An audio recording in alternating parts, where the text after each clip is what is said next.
Bismillah. First of all, there's no doubt. I mean, even you can feel at this convention, because last convention we had a cloud hanging over our head, or we were under a thorny bush. Something was bothering us, you know. So now, you know, you can feel like, you know, people are breathing again, not so concerned about, you know, disappearing and ending up in an orange jumpsuit somewhere off the coast of Florida, you know. So there's definitely been a change in the country.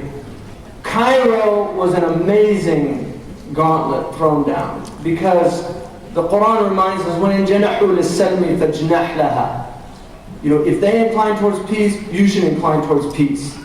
That's one of my favorite verses, Surah Al-Anfal. But then Allah says, you know, وَتَوَكَّلْ عَلَى اللَّهِ, you have to trust in God, because you never know. But then, if you look, وَإِن يُرِيدُوا أَن يَخْدَعُوكَ فَإِنَّ حَسْبُكَ اللَّهِ. If they're just tricking you, God will suffice you. In other words, don't worry about what their intentions are. If they indicate to you that they want peace, you should incline towards peace. That's how precious peace is. So the Muslim community in America is in an extraordinary position to play a role in this country at bridging major gaps. But our institutions are going to produce the spokespeople. We have natural spokespeople. I mean, Ibu Patel, he's obviously, mashallah, very gifted young man. I saw him talk.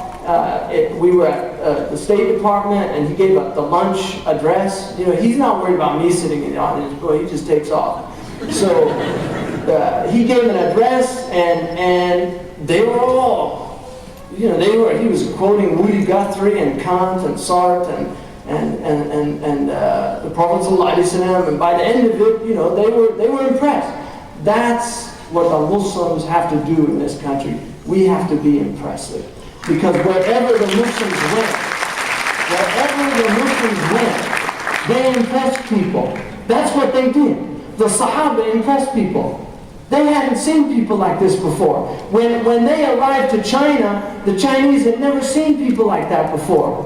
When they went to Indonesia, the Habaib from Yemen, the Indonesians had never seen people like that before.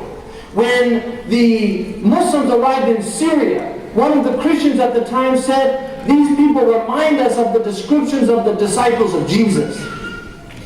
That's what they said. This is all historical documentation. Ezra Pound, one of the founder of modern American poetry, Ezra Pound in his book on culture said, and he wrote this from Morocco, he said, I don't know what power exploded in the 7th century in Arabia that led to 10,000 mosques in Cordoba, but I got a glimpse of it in the way a Moroccan walked in Tangier in 1913. And I saw some of the remnants of those Moroccans. Because when I went to Morocco in 1977, I met people that were 80 years old, that were alive in 1913, and they floored me. Really, the Baqiyya of Morocco, I was so amazed at these people.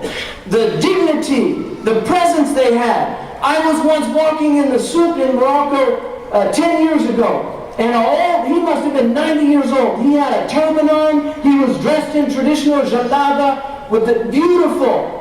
He had his trimmed beard the way the Moroccans wear it, and his face was full of light. And I was wearing a turban, and I was wearing and he stopped me in the midst of all these Moroccans that looked like bad imitations of French people. He stopped me, and he said,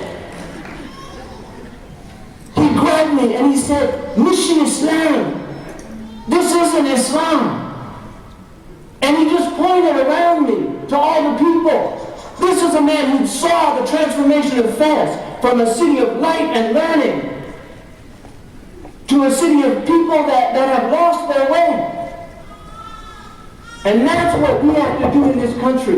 We have to be those people that people can see it in the way our Muslim women walk.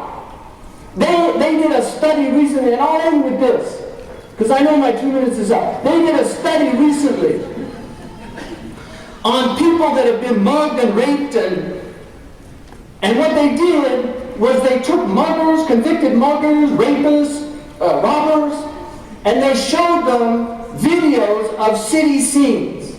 And separately they would ask them, if you were going to mug one of these people, who would it be? Almost all of these people identified the same people. And the researchers were blown away. When they asked them, why this person? And they would say, I don't know. So they began to study those people. They found that they were people that walked aimlessly. They didn't have direction. They would rob a strong person who looked like he was just dazed, before they would rob a small woman who was walking with intention. The Prophet ﷺ walked with intention. When people saw him, they said it looked like he was going downhill, because he was walking with it. He wasn't moseying along. He was walking with intention. When people called him, he didn't look like this. He turned completely behind. He gave his entire being to people. When he spoke with people, he was present. He wasn't absent. He wasn't thinking about what was going on at home or how Aisha was doing. He was right there with that person. He had hadar. And that's what the Muslims need. They need to restore their presence, because the Muslims are the people of God. That's what we believe. That's our belief. But if we don't act like those people, nobody's going to treat us like those people.